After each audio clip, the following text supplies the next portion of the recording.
जितने भी ब्रह्मलोक तक में रहने वाले प्राणी हैं सब पुण्यात्मा हैं, पर इनको लौट कर आना पड़ेगा, पतित होना पड़ेगा, गिरना पड़ेगा। यहां ये सब भोग भूमियां हैं। ब्रह्मलोक सबसे श्रेष्ठ लोक है।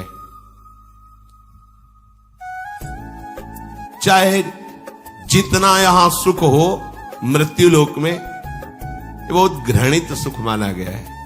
जैसे पृथ्वी मंडल का एक छत्र, राज्य, धन, धान्य, स्त्री, पुरुष, परिवार सब अनुकूल, युवावस्था, शरीर निरोग, यही मृत्यु लोक का सुख माना जाता है।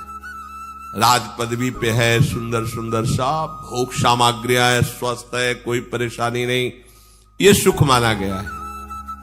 पर ये एक क्षण में नष्ट होने वाला है। इसमें शाश्वत क्या है? सब परिवर्तनशील है।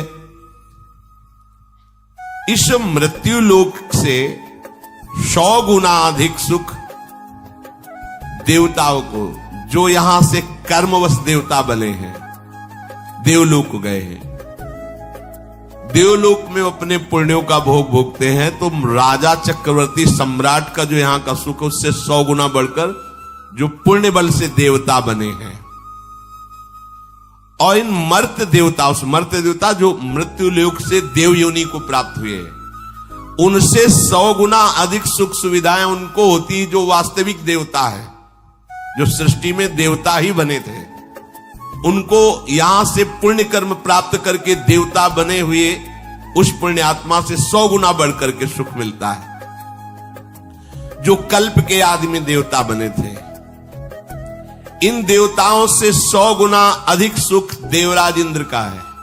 क्रम देखो, इंद्र के सुख से 100 गुना अधिक सुख प्रजापति का है, दक्षादि। और प्रजापतियों से भी श्रेष्ठ ब्रह्मा जी, परमेष्ठी पद इनका है। और ब्रह्मलोक में जो सुख है उससे अनंत गुना सुख है हरि आश्रित नाम जापक को। ले 100 गुना खत्म, 1000 करोड़ नहीं, अनंत गुना।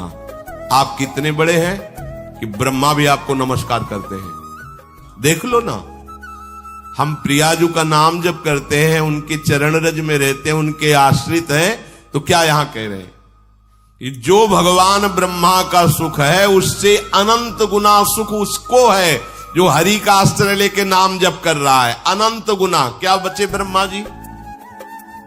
और हम जिस सुख की बात कर रहे हैं ना, देवैर ब्रह्मादेर न खलु हरि भक्तैर न सुहृदा दिबिरी अद्वै राधा मधुपति, तो जब अपनी ठसक से बोलते हैं तो लोगों को लगता है कि कैसी बड़ी बड़ी बातें करता है। कहता है भगवत प्राप्ति हमारी जेब में है। देखो ठेका ले रहे हैं भगवत प्राप्ति का लोग उपहास की दृष्टि से।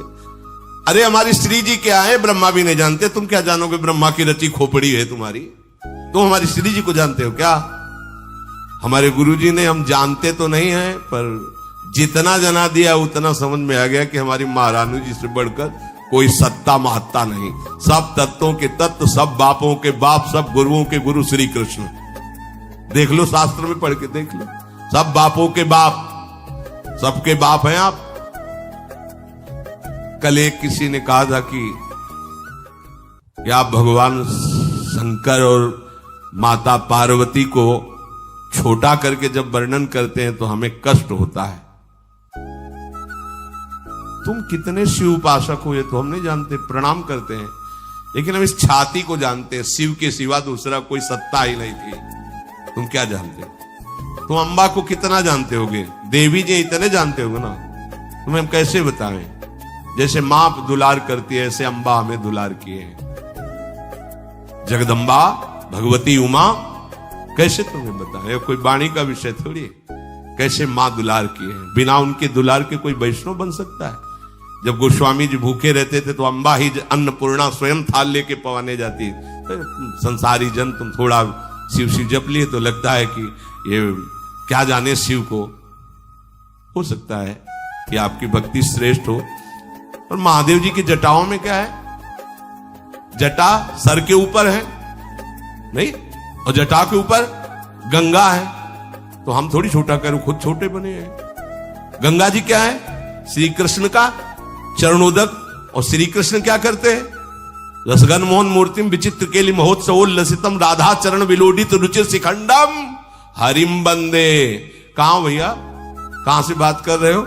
हम निकुंज से बात कर रहे हैं।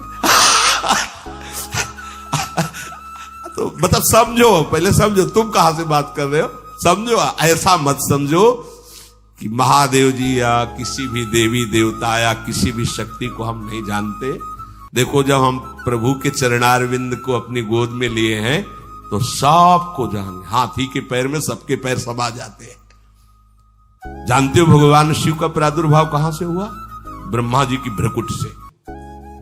ब्रह्मा जी का प्रादुर्भाव भागवत में पढ़ के देख लो, हरि के नाभि कमल से। और वो हरि जो भगवान विष्णु के रूप में है, श्री कृष्ण के एक अंश से प्रकाशित है। तुम्हारी जितनी बुद्धि पकड़ पाई उतना ही तुम जानते हो। हम लोग पकड़ थोड़ी पाई, हमें पकड़ाया है। हमारी पकड़ में वो नहीं आए, उन्होंने हमें पकड़ लिया, उन्होंने बताया ऐसा ऐसा ऐसा ऐसा है। तो उनकी बात मानेंगे कि तुम्हारी बात मानेंगे? हम कोई भी बात अपनी समझ से नहीं कहते। उनकी समझ हमारी समझ को बलात् दबा के वो बुलवा रहे, वो बोल रहे। हमारी समझ तो है ही नहीं। हमारी समझ कितनी, खाना पीना सोना जागना इतनी समझ है, लेकिन ये जो समझ है ये उस समझ की समझ है। और कोई समझे या न समझे, सबसे हमारी समझ भली। ठाकुर नंद किशोर हमारे ठाकुराइल वृषभान, ये समझ से बोल रहे हैं। तुम्हारी समझ है पत्नी पुत्र परिवार रुपया पैसा, ये ब्रह्मा विष्णु महेश, इतनी होगी समझ। तुम समझो या ना समझो, सबसे हमारी समझ भली। ठाकुर नंद किशोर हमारे ठाकुराइन वृषभानु लली। जब ये रहस्य जान जाओगे ना, अच्छा, नंद गांव के नंद महल की मोहरी पे महादेव जी बैठे, देखे आओ जाके। काहे के लिए? मैया से कह रहे थे कि चरणामृत पिलाओ हमें। बोले ये बाबा तुमने झगुलिया कही तो हमने दे दिया, अब हम ये नहीं करेंगे कि अपने लाला के चरण धो के तुम्हें दे, पता नहीं कौन सा जादू तुम कर दोगे। नहीं, महादेव जी हंस रहे, हम तो चरणामृत लेके ही जाएंगे। तो बोले बाबा हम तो देंगे नहीं। मैया लेके अंदर, अब कभी तो स्नान कराएंगे, तो मोहरी पे बैठ गए। आज भी वहीं देख आओ जाके। अरे जिनकी प्रेम कटाक्ष पाने के लिए ऐसे जटा जूट का बवंडर धारण करने वाले, जटा कटा संभ्रमम ब्रह्म मिलम पुनर, ऐसे महान की गंगा जी भूल गई। जटा कटा संभ्रम भ्रमण नीलम निर्जरी विलोल अभी चिवल लरी विराजमान मूर्धने। भूल गई गंगा जी की कहां निकले ऐसी जटा का धवर धारण करने वाले। ओढ़नी ओढ़ के, लाली लगा के, नथुनी पहन के, मांग भर के बैठे हुए गोपेश्वर के दर्शन कर लेना जाके। है कोई ऐसा है अरविंदाक्ष जिनकी कटाक्ष पाने के लिए भगवान शिव भी ललचाते हैं? अच्छा, दूसरे स्वरूप में अब बात, जब कोई खेल खेलना चाहते हैं हमारे हरि, तो अपने आप को ही बहुत रूपों में कर लेते हैं। अब उस खेल में स्वामी सेवक जो भी वो आप ही बने हुए, वही शिव बने। शिव ही कृष्ण है, कृष्ण ही शिव हैं, इतना भी भेद नहीं है। पर जब खेल खेलेंगे तो जब राजा और सेवक और चोर और सिपाही का पूरा खेल खेलेंगे, तो वही चोर बनते, वही सिपाही बनते, वही राजा बनते, वही सेवक बनते। ये ज्ञान उस समय नहीं बघारा जाता। उस समय चोर के साथ चोर का बर्ताव, सिपाही सिपाही का स्वांग, तब बढ़िया खेल जमता है। समझ रहे ना? जब खेल की बात हो तो उसमें तत्व ज्ञान मत लड़ाओ, और जब तत्व ज्ञान की बात हो तो खेल मत गा। अब इतना ज्ञान है नहीं, तो एक की टांग पकड़ ली, एक का हाथ पकड़ लिया, तो जुड़ेगा कैसे? बहुत ही विवेक का खेल है।